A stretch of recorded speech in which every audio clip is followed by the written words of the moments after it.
तुमच्यासाठी घेऊन येत आहे एक नवीन व्यवसायाची बिझनेस डॉक्युमेंटरी, ज्याद्वारे तुम्हाला एका नवीन व्यवसायाबद्दलची सखोल माहिती मिळणार आहे। असेच नवनवीन व्यवसायाबद्दलची माहिती मिळवण्यासाठी व इतर मार्गदर्शनासाठी तुम्ही आमच्या या चॅनलला सबस्क्राईब करा, बेल आयकॉनवरती बटन दाबून नोटिफिकेशन ऑन करा, ज्याच्याद्वारे तुम्हाला आमचे पुढील व्हिडिओज पाहता येतील। मित्रांनो, भारतातील असे एकही गाव नसेल की ज्या ठिकाणी गव्हापासून बनवलेली रोटी खाल्ली जात नाही। इवन दो साऊथ इंडियामध्ये जिथे भाताचं सगळ्यात जास्त सेवन केलं जातं, तिकडे देखील गव्हापासून बनवलेली रोटीही खाल्लीच जाते। गव्हाचा आटा भारतीय संस्कृतीमध्ये महत्त्वाचा खाद्यपदार्थ आहे। महाराष्ट्रात देखील सर्वात जास्त गव्हापासून बनवलेली चपाती, पोळी किंवा रोटी ही खाल्ली जाते। त्यामुळे वर्षानुवर्ष गव्हाच्या आट्याला मार्केटमध्ये चांगली मागणी असते। गव्हाचा आटा बिझनेस बाजारात गेले 5 वर्षापासून 15% कंटिन्युअसली ग्रोथ करत आहे। भारताची लोकसंख्या पाहता आणि लोकांकडे असलेला कमी वेळ व लोकांचा विषमुक्त अन्नपदार्थ खाण्यामागचा वाढलेला कल पाहता या व्यवसायाला मार्केटमध्ये खूप चांगली मागणी आहे। आट्याचा वापर प्रामुख्याने बेकरी इंडस्ट्री असेल, डोमेस्टिक वापर असेल किंवा मोठमोठे लग्न समारंभ, हॉटेल्स, कॅन्टीन्स, मेस व इतर शहरी भागातील लोकांकरता मोठ्या प्रमाणात केला जातो।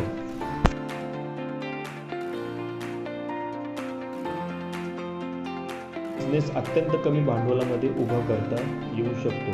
आपण आपले वेगवेगळे प्रोडक्ट किंवा आहेत त्या मार्केटमधल्या प्रोडक्टपेक्षा काही नवीन हटके प्रोडक्ट मार्केटमध्ये आणून, जसं की मल्टीग्रेन आटा असेल किंवा फ्रेश अँड नॅचरल आटा असेल, मार्केटमध्ये आणून आपण मार्केटमध्ये चांगले ग्राहक कॅप्चर करू शकतो। आता आटा कसा बनतो ते पाहूया। प्रोसेसिंग: सुरुवातीला हॉपरमध्ये गहू टाकला जातो। इलेव्हेटरच्या साहाय्याने तो गहू पुढे मॅग्नेटिक डिस्टोनर म्हणून मशीन आहे, त्या मशीनमध्ये टाकला जातो। या मशीनमध्ये त्याच्यामध्ये असलेल्या इतर इम्प्युरिटीज म्हणजे खडे असतील, मातीचे कण असतील किंवा इतर काही मेटलचे पार्टिकल्स असतील, ते पार्टिकल सेपरेट केले जातात व तो गहू पूर्ण क्लीन होऊन एका हॉपरमध्ये पडतो। हॉपरमधून परत इलेव्हेटरद्वारे दुसऱ्या हॉपरमध्ये टाकले जाते। दुसऱ्या हॉपरमध्ये एका मशीनच्या साहाय्याने परत तो स्वच्छ केला जातो। त्याच्यामध्ये जे काही लाकडी पार्टिकल्स व छोटे छोटे गव्हाचे जे दाणे असतील ते बाजूला काढले जातात व स्वच्छ गहू केला जातो आणि तो स्वच्छ गहू पुढे पुन्हा एका हॉपरमध्ये टाकला जातो। हॉपरमधून परत बकेट इलेव्हेटरद्वारे तो इलेव्हेट करून पुन्हा एका मोठ्या हॉपरमध्ये स्टोअर केला जातो।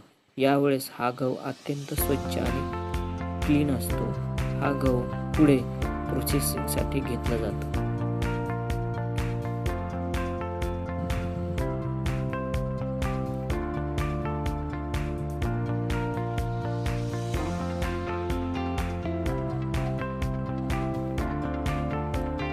हा स्वच्छ झालेला गहू पुढे ग्राइंडिंग प्रोसेस करता घेतला जातो।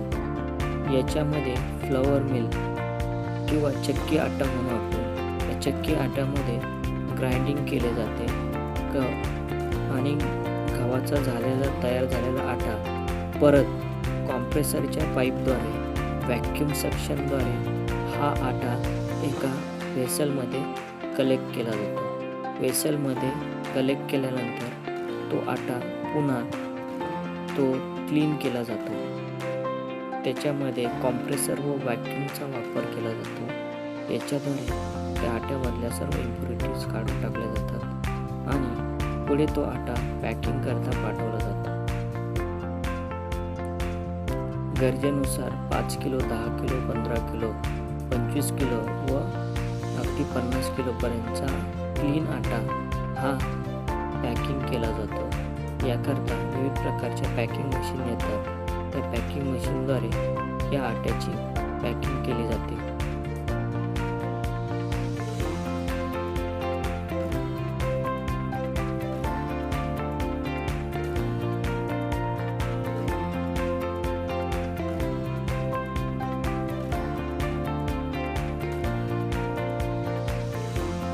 पॅकिंग झालेला आटा पुढे स्टोरेजला ठेवून त्याची विक्री मार्केटमध्ये केली जाते.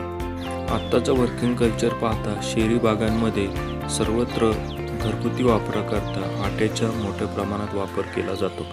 तसेच हॉटेल्स, कॅन्टीन, मेस व केटरिंगवाले देखील मोठ्या प्रमाणात आट्याचा वापर करतात. त्यामुळे तुम्ही होलसेलमध्ये पॅक बनवून या लोकांना देखील विक्री करू शकता. तसेच छोटे छोटे पॅक करून डोमेस्टिक मार्केटमध्ये देखील सेल करू शकता. मित्रांनो, तुम्हाला जर हा व्यवसाय चालू करायचा असेल तर यासाठी लागणारी मशिनरीज, रॉ मटेरियल, पॅकिंग व इतर सर्व गोष्टींबाबत आम्ही मार्गदर्शन देतो. तुम्हाला जर हा बिझनेस चालू करायचा असेल तर तुम्ही युवा उद्योग विकास केंद्र पुणे यांच्याशी संपर्क साधून तुम्ही याच्याबद्दलचं प्रशिक्षण व मार्गदर्शन मिळवू शकताय. धन्यवाद. असेच नवनवीन व्हिडिओ पाहण्यासाठी चॅनलला जरूर सबस्क्राईब करा, बेल आयकॉनचं बटन दाबा आणि व्हिडिओला लाईक करा.